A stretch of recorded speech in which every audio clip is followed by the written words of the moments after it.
As a general lecture. اچھا جی, لیکن اس کا اب امپلیکیشن کیا ہے؟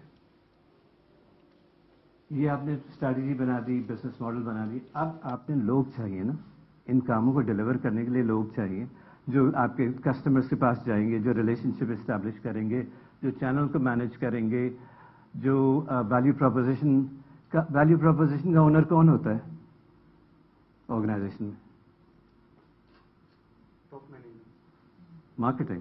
The brand manager is the owner of the value proposition for that particular brand. ایک برانڈ مینیجر کی جو اونرشپ ہے نا, کہ وہ اس نے اٹھنا بیٹھنا سونا جاگنا جو ہے وہ برانڈ کے بارے میں ہی سوچتا ہے, ایسے ہی ہے نا, رائٹ؟ اٹس دا بگ یا پروڈکٹ مینیجر. ساتھ ساتھ ہم نے تو کی ریسورسز کی بات ہو گئی, کی پارٹنرس کی بات ہو گئی. تو اب ہم نے جو نیکسٹ اسٹیج ہوتا ہے وہ ہوتا ہے پھر آپ نے اس حوالے سے آپ نے اپنی آرگنائزیشن ڈیزائن کرنی ہے. ٹھیک ہو گیا؟ تو ایک ٹپیکل فارما آرگنائزیشن اگر ہم دیکھتے ہیں تو ٹاپ لیول پہ ہم دیکھ رہے ہیں کہ franchise head and therapy area, یا ہم اس کو بزنس فرینچائز ہیڈ بھی بولتے ہیں, مختلف نام ہیں لیکن basically they are marketing head for a particular area. آج کل جو نیا ٹرینڈ ہے کہ وہ یہ صاحب جو ہے نا یہ سیلس اینڈ مارکیٹنگ دونوں ایک ساتھ دیکھیں گے. کچھ آرگنائزیشن میں ابھی بھی جیسے سیلس ڈائریکٹر الگ ہے اور مارکیٹنگ ڈائریکٹر الگ ہے, اور دونوں میں لڑائی ہوتی رہتی ہے کہ تم نے یہ نہیں کیا, تم نے وہ نہیں کیا. تو اس کو ختم کرنے کے لیے ہم نے کانسیپٹ بنایا بزنس فرینچائز مینیجر, یہ بزنس مینیجر کہہ لیں فار ایچ تھراپی ایریا, جہاں پہ وہ مارکیٹنگ پروڈکٹ مینیجر بھی ان کو رپورٹ کر رہے ہیں اور سیلس مینیجرس بھی ان کو رپورٹ کر رہے ہیں. جو دوسرا ایریا ہے وہ ہیڈ آف ٹریڈ مارکیٹنگ ہے, اور یہ سارا آپ کا ڈسٹریبیوٹر کو بھی مینیج کر رہے ہیں, آپ کے ہول سیل ٹریڈ کو بھی مینیج کر رہے ہیں, اور آپ کے ریٹیل میں بھی دیکھ رہے ہیں کہ کوئی پش وغیرہ تو نہیں ہو رہا ہے. تو یہ ٹریڈ مارکیٹنگ, اور پھر جتنی ان کی فارمیسی لیول پہ جو ایکٹیویٹیز ہیں اس کو وہ مینیج کرتے ہیں. پھر ایک ایریا ہے کمرشل ایکسلنس. کیا ہے یہ, کچھ پتہ ہے آپ کو؟ ایس ایف ای بھی کہلاتا تھا یہ, سیلس فورس ایکسلنس.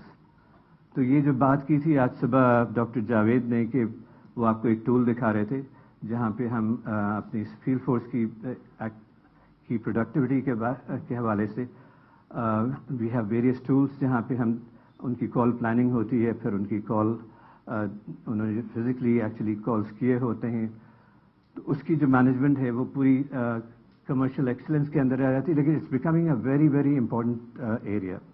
اس کے اندر ہم نے ابھی ریسنٹلی کہ جو سیلس فورس کی ٹریننگ ہے جو کہ اسینشل ہے, سیلس فورس کی ٹریننگ آن پروڈکٹ سائنس اور سیلنگ اسکلس کے اوپر, وہ بھی کمرشل ایکسلنس کے اندر آ جاتی ہے.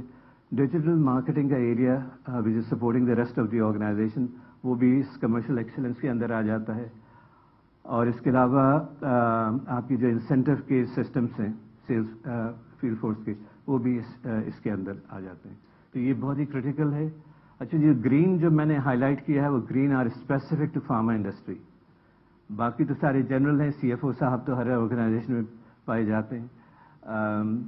ہیڈ آف جینرکس ہوتا ہے جہاں پہ ہماری جیسی آرگنائزیشن کے اندر جینرکس کا الگ ڈویژن ہے. پھر ہیڈ آف آنکالوجی ہیں. ساتھ ساتھ ہیڈ آف ریگولیٹری بھی اسپیسیفک ٹو فارما انڈسٹری ہے کہ وہ ہیڈ آف یہ کر رہے ہیں. Head of medical and patient safety ہے, and head of patient access ہے. کیا کرتا ہے ہیڈ آف پیشنٹ ایکسس؟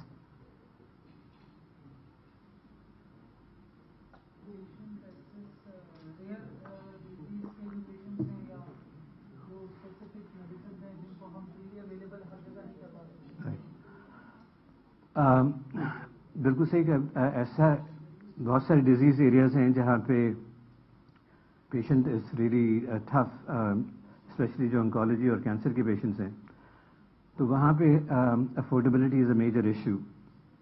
تو وہاں ضروری ہے کہ آپ اگر ڈسکاؤنٹ پاس آن کر رہے ہیں تو وہ کنٹرول فیشن کے اندر وہ جائے, اور آپ جو ہے کوئی پبلک پرائیویٹ پارٹنرشپ کے ذریعے کریں. تو نوارس کا کوئی 10 ارب کی سیل ہے جو ہے نا, کیا کہتے ہیں, کلوز ہے. لیکن the amount of free drugs that it gives out for oncology, آپ گیس کر سکتے ہیں ہر سال نوارٹس پاکستان کے اندر کتنی ویلیو کی ڈرگ فری دیتی ہے ٹو دا گورنمنٹ؟